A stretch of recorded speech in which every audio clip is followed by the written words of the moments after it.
નમસ્કાર દર્શક મિત્રો, હું છું જીગર. આપ જોઈ રહ્યા છો નર્મદા સમાચાર. સૌપ્રથમ જોઈશું આજના મુખ્ય સમાચારો.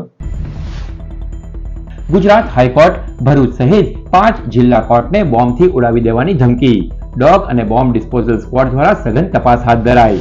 ભરૂચ, સુરત, આણંદ અને રાજકોટમાં કોર્ટ સંકુલને બોમ્બથી ઉડાવી દેવાની ધમકી આપતા ઈમેલ મળ્યા બાદ ખાલી કરાવાયા.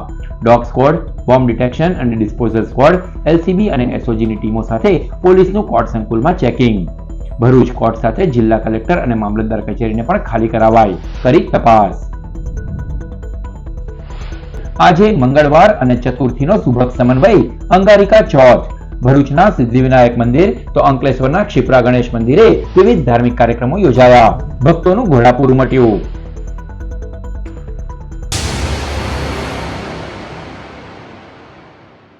ગુજરાત હાઈકોર્ટ સુરત, અમદાવાદ સિટી તેમજ ભરૂચ, આણંદ અને રાજકોટની કોર્ટને બોમ્બથી ઉડાવી દેવાની ધમકી આપતો ઈમેલ મળ્યા બાદ હડકંપ મચ્યો હતો.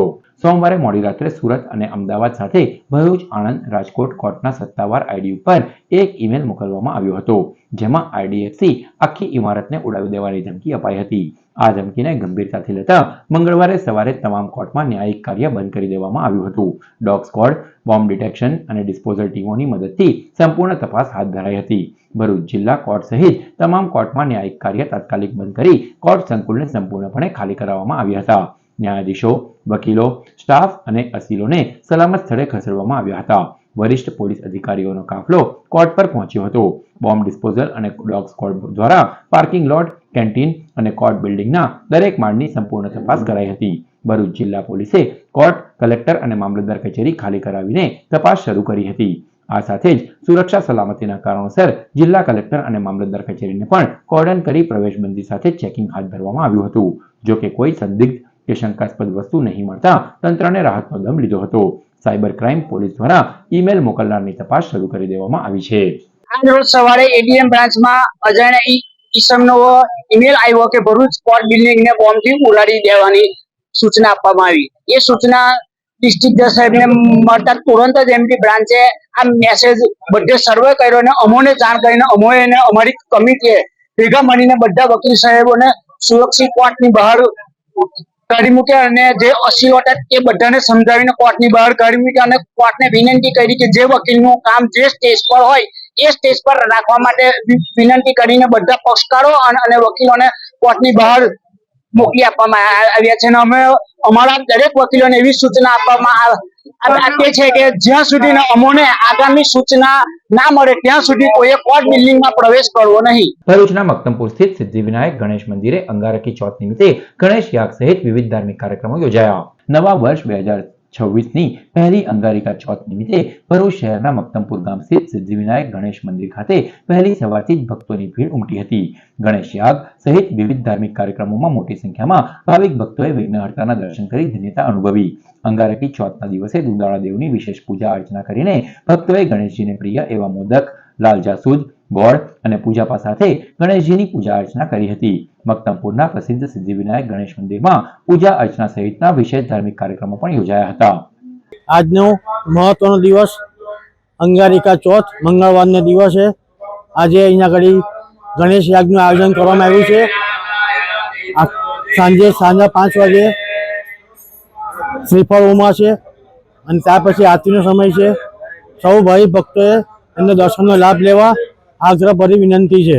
અંકલેશ્વર હાંસોટ રોડ ઉપર આવેલ ક્ષિપ્રા ગણેશ મંદિરે અંગારકી ચોથની ભક્તિસભર ઉજવણી કરવામાં આવી હતી, જેમાં ગણેશ યાગ સહિતના ધાર્મિક કાર્યક્રમો યોજાયા. આજ રોજ મંગળવાર અને ચતુર્થીનો શુભ સમન્વય અંગારિકા ચોથ. અંકલેશ્વરના પ્રસિદ્ધ ક્ષિપ્રા ગણેશ મંદિર ખાતે અંગારકી ચોથ નિમિત્તે ભક્તોએ વિઘ્નહર્તા શ્રી ગણેશના દર્શન કર્યા હતા. હાંસોટ રોડ ઉપર આવેલ ક્ષિપ્રા ગણેશ મંદિર ભક્તોની અનન્ય આસ્થાનું પ્રતીક છે. અહીં જમણી સૂંઢવાળા ગણપતિ બિરાજમાન છે. સાથે જ આ ગણેશજીને તુરંત જ ફળ આપનાર માનવામાં આવે છે. ત્યારે ભક્તો દુંદાળા દેવની આરાધનામાં લીન બન્યા હતા. આ પ્રસંગે ગણેશ યાગનું પણ આયોજન કરવામાં આવ્યું, જેમાં શાસ્ત્રોક્ત વિધિ અનુસાર દુંદાળા દેવની આરાધના કરવામાં આવી હતી. આજે વર્ષનો મોટામાં મોટો મંગળવાર છે અને એ મંગળવારને દિવસે ચતુર્થી છે પાછી, એટલે એને અંગારકી નામની ચતુર્થી બનાવે છે. આજે અંગારકી ચતુર્થીનો ઉત્સવ અમારા ગણપતિ શીતળા ગણેશ મંદિરની અંદર ધામધૂમથી ઉજવાઈ રહ્યો છે. ભરૂચમાં ટુ વ્હીલર ચાલકોને પતંગના પ્રાણઘાતક દોરાથી રક્ષણ આપવા માટે જિલ્લા પોલીસ વડાની અધ્યક્ષતામાં સેફટી તાર લગાવી અપાયા. ભરૂચમાં પણ ઉત્તરાયણની આસપાસના દિવસોમાં ટુ વ્હીલર ચાલકોમાં પતંગના દોરાથી ગળું કપાવવાની ઘટનાઓ બનતી રહે છે, જેમાં ગંભીર રીતે ઘાયલ અને મૃત્યુના પણ બનાવો બને છે. આ માટે રક્ષણ હેતુ ટુ વ્હીલર ચાલકોમાં જાગૃતિ થાય અને પતંગના દોરાથી રક્ષણ મળી રહે એ માટે કસક સર્કલ પાસે એસઓજી પોલીસ સ્ટેશન પાસે સેફટી વાયર તારનું વિનામૂલ્યે વિતરણનો કાર્યક્રમ યોજાયો. ભરૂચ જિલ્લા પોલીસ વડા અક્ષયરાજ મકવાણાના અધ્યક્ષતામાં યોગી પટેલ દ્વારા ટુ વ્હીલર પર સેફટી તાર લગાવાયા હતા.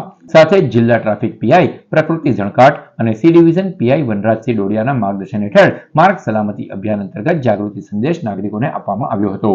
હાલમાં જે માર્ગ સલામતી સપ્તાહ અને મંથનું જે આયોજન છે એ હિસાબે આ જાન્યુઆરી મહિનામાં હાલમાં ઉત્તરાયણ જેવો એક તહેવાર આવી રહ્યો છે અને ઉત્તરાયણમાં ઘણા લોકો જે પતંગ ચગાવતા હોય છે એમની દોરી જે ટુ વ્હીલર ચલાવતા હોય છે તેમના ગળામાં આવવાની શક્યતા રહેતી હોય છે.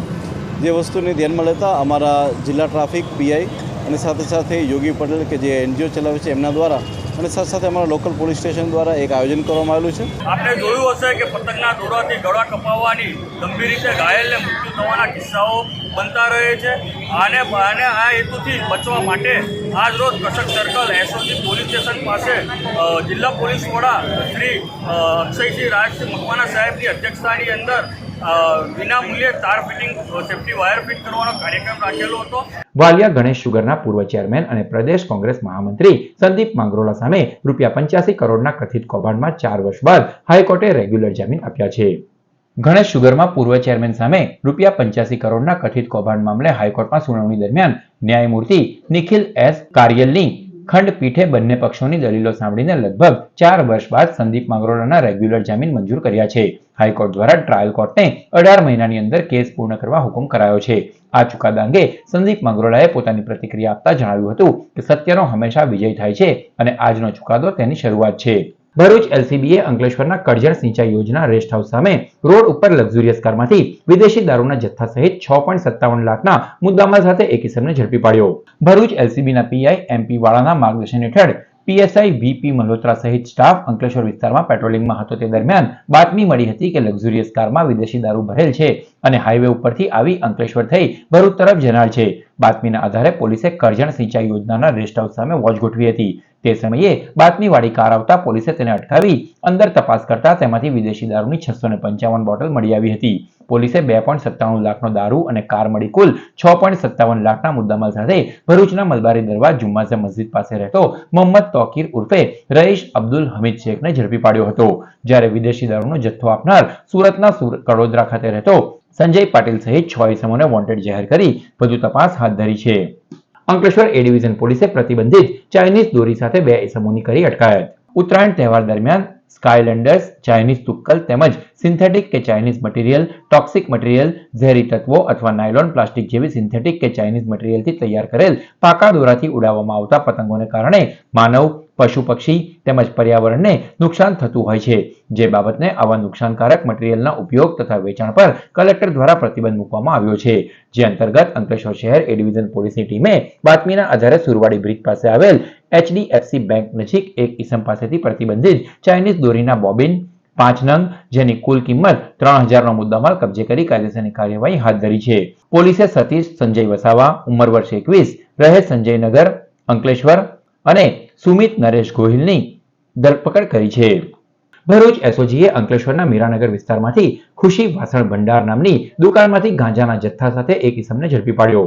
ભરૂચ એસઓજીનો સ્ટાફ અંકલેશ્વર વિસ્તારમાં પેટ્રોલિંગમાં હતો તે દરમિયાન બાતમી મળી હતી કે મીરાનગર પાકીઝા હોટલ પાછળ આવેલ ખુશી વાસણ ભંડાર ગાંજાનું વેચાણ થઈ રહ્યું છે. જેવી બાતમીના આધારે પોલીસે દરોડા પાડ્યા હતા.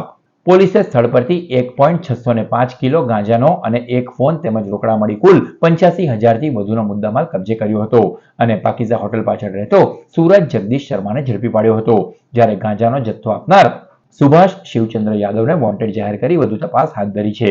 ભરૂચના હાંસોડ તાલુકાના ઇલાવ ગામે સમસ્ત ગ્રામજનો દ્વારા આયોજિત શ્રી રામચરિતમાનસ રામકથાનો ભવ્ય પ્રારંભ કરવામાં આવ્યો. જેમાં કથાકાર ધનેન્દ્ર વ્યાસજી અમૃતમય વાણીમાં કથાનું રસપાન કરાવી રહ્યા છે. ભરૂચના હાંસોડ તાલુકાના ઇલાવ ગામે સમસ્ત ગ્રામજનો દ્વારા આયોજિત શ્રી રામચરિતમાનસ રામકથાનો ભવ્ય અને ધાર્મિક માહોલમાં પ્રારંભ કરવામાં આવ્યો. કથાના આરંભે પોથીયાત્રાનું આયોજન કરાયું હતું, જેમાં મોટી સંખ્યામાં ગ્રામજનો અને ભક્તો ઉત્સાહપૂર્વક જોડાયા. દીપ પ્રાગટ્ય કરીને 7 દિવસ સુધી ચાલનાર રામકથાનો વિધિવત પ્રારંભ કરાયો. કાર્યક્રમમાં હાંસોડ તાલુકા પંચાયતના પ્રમુખ સંગીતા સોલંકી, જિલ્લા ભાજપના મહામંત્રી વિનોદ પટેલ, તાલુકા પંચાયતના પ્રમુખ જેડી પટેલ, દત્તાશ્રય આશ્રમ ખરચના આચાર્ય ભાવિન પંડ્યા, મનન પંડ્યા, યુવા કથાકાર ધવલ વ્યાસ, ડોક્ટર સ્નેહલ મહેતા, આદર્શ કેળવણી મંડળ ઇલાવના પ્રમુખ તુષાર પટેલ, ગામના સરપંચ નિશા રાઠોડ, ડેપ્યુટી સરપંચ હિરેન પટેલ તેમજ ગામના આગેવાન મહાદેવ પટેલ સહિતના આગેવાનો ઉપસ્થિત રહ્યા હતા. વ્યાસપીઠ પરથી કથાકાર શ્રી ધરેન્દ્ર વ્યાસજી તેમની સંગીતમય વાણી દ્વારા રામકથાનું રસભર વર્ણન કરી રહ્યા છે. આ રામકથા 7 દિવસ સુધી રોજ રાત્રે 8 થી 11 કલાક દરમિયાન યોજાશે, જેમાં મોટી સંખ્યામાં ભક્તો ઉપસ્થિત રહી ધર્મ લાભ લે તેવી ભાવના વ્યક્ત કરવામાં આવી છે.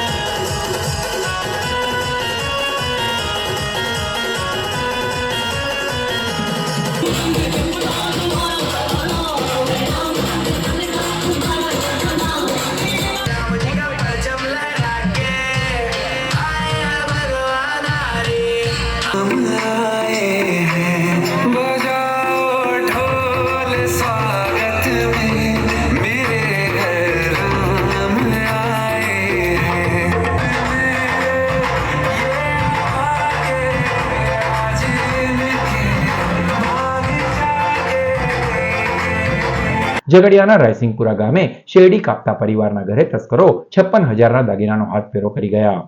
ઝઘડિયાના રાયસિંગપુરા ગામે ગીતાબેન વસાવા ગત 1 જાન્યુઆરીએ પતિ સાથે ઘરને તાળું મારી શેરડી કાપવા ગયા હતા. બપોરના 1:30 વાગ્યે પરત આવી ઘરના દરવાજાનું તાળું ખોલી જોતા તિજોરીના દરવાજા ખુલ્લા હતા, જે તિજોરીના લોકરમાં રાખેલ સોના ચાંદીના ઘરેણાં ગાયબ હતા. ઘરના પાછળના ભાગનો દરવાજો ખુલ્લો હતો. તસ્કરો સોનાની કડીઓ, ચાંદીનું મંગળસૂત્ર, સાંકડા મળી કુલ 56,000ની મત્તાની ચોરી કરી ફરાર થઈ ગયા હતા. ઉમરલા પોલીસ મથકે આ અંગેની ફરિયાદ નોંધાવવા પામી છે. આરસીસી દ્વારા બાળ સંરક્ષણ ગૃહ ખાતે સેવા કાર્ય હાથ ધરાયું. બાળ સંરક્ષણ ગૃહ ભરૂચ ખાતે બાળકોને કપડાં, દૂધનો પાવડર તથા જરૂરિયાતની વસ્તુઓનું વિતરણ કરવામાં આવ્યું હતું. સમગ્ર કાર્યક્રમનું સફળ અને સુંદર આયોજન પ્રોજેક્ટ ચેરમેન મુકેશ ટાપિયાવાલા અને પ્રોજેક્ટ ડિરેક્ટર સતીશ નાયક દ્વારા કરવામાં આવ્યું. આરસીસીના પ્રેસિડેન્ટ અને પાસ્ટ પ્રેસિડેન્ટ તથા સભ્યોએ હાજર રહી કાર્યક્રમને સફળ બનાવ્યો હતો. ભરૂચની મહેસાણા સ્ટીલ સપ્લાયર્સ ખાતે મુંબઈની કંપની સહિત 4 આરોપીની ભારતમાલા પ્રોજેક્ટના નામે રૂપિયા 1.38 કરોડની ઠગાઈ. જાડેશ્વર વૈભવ બંગલોઝમાં રહેતા રાજેન્દ્ર પટેલ અને ભાગીદારો સાથે વર્ષોથી ચોકડી પર મહેસાણા સ્ટીલ સપ્લાયર્સના નામે વ્યવસાય કરે છે. તેમની પાસેથી ભરૂચના નર્મદા એન્ટરપ્રાઇઝ નામની દુકાન ચલાવતા બાબુલ બારોટ સામાન લેતા હતા. આ બાબુલ બારોટે મુંબઈની કેપીઆર ઇન્ફ્રા પ્રોજેક્ટ કંપનીના જનરલ મેનેજર સુશીલ કુમાર સિંઘ સાથે ભેટો કરાવ્યો હતો. મુંબઈની કંપનીના જીએમ HR શ્વેતાબેન દુબે અને MD રાહુલ પાઠકે મહેસાણા સ્ટીલ સપ્લાયર્સના ભાગીદારોને વિશ્વાસમાં લીધા હતા. મુંબઈની કંપનીને ભારતમાલા પ્રોજેક્ટ મળ્યો હોય સ્ટીલના જથ્થા માટે કોન્ટ્રાક્ટ કરાયો હતો, જેમાં પેમેન્ટની જવાબદારી બાબુલ બારોટે સ્વીકારી હતી. ભરૂચની મહેસાણા સ્ટીલ દ્વારા પહેલા 75 મેટ્રિક ટન અને બાદમાં 150 મેટ્રિક ટન સ્ટીલ મુંબઈની કંપનીને મોકલાવ્યું હતું, જેની સામે નિયત સમયમાં આપેલા પોસ્ટ ડેટેડ ચેક બેંકમાં નાખતા પેમેન્ટ સ્થગિત કરાયું હોવાના શેરો સાથે પરત ફર્યા હતા. મુંબઈ જઈ તપાસ કરતા આ KRP કંપની બંધ થઈ ગઈ હોવાનું બહાર આવ્યું છે. ભરૂચ સી ડિવિઝન ખાતે 4 આરોપી સામે રૂપિયા 1.38 કરોડની ઠગાઈની ફરિયાદ નોંધાવવામાં આવી છે. સમાચાર પૂર્ણ કરતા પહેલા મુખ્ય સમાચારો પર ફરી એક નજર. ગુજરાત હાઈકોર્ટ ભરૂચ સહિત 5 જિલ્લા કોર્ટને બોમ્બથી ઉડાવી દેવાની ધમકી. ડોગ અને બોમ્બ ડિસ્પોઝલ સ્ક્વોડ દ્વારા સઘન તપાસ હાથ ધરાઈ. ભરૂચ, સુરત, આણંદ અને રાજકોટમાં કોર્ટ સંકુલને બોમ્બથી ઉડાવી દેવાની ધમકી આપતા ઈમેલ મળ્યા બાદ ખાલી કરાવાયા. ડોગ સ્ક્વોડ, બોમ્બ ડિટેક્શન અને ડિસ્પોઝલ સ્ક્વોડ, LCB અને SOGની ટીમો સાથે પોલીસનું કોર્ટ સંકુલમાં ચેકિંગ. ભરૂચ કોર્ટ સાથે જિલ્લા કલેક્ટર અને મામલતદાર કચેરીને પણ ખાલી કરાવાઈ. કરી તપાસ. આજે મંગળવાર અને ચતુર્થીનો સુભગ સમન્વય અંગારિકા ચોથ. ભરૂચના સિદ્ધિવિનાયક મંદિર તો અંકલેશ્વરના ક્ષિપ્રા ગણેશ મંદિરે વિવિધ ધાર્મિક કાર્યક્રમો યોજાયા. ભક્તોનું ઘોડાપૂર ઉમટ્યું. તો આ હતા અત્યાર સુધીના નર્મદા સમાચાર. નવા સમાચારો સાથે ફરી મળીશું. નમસ્કાર.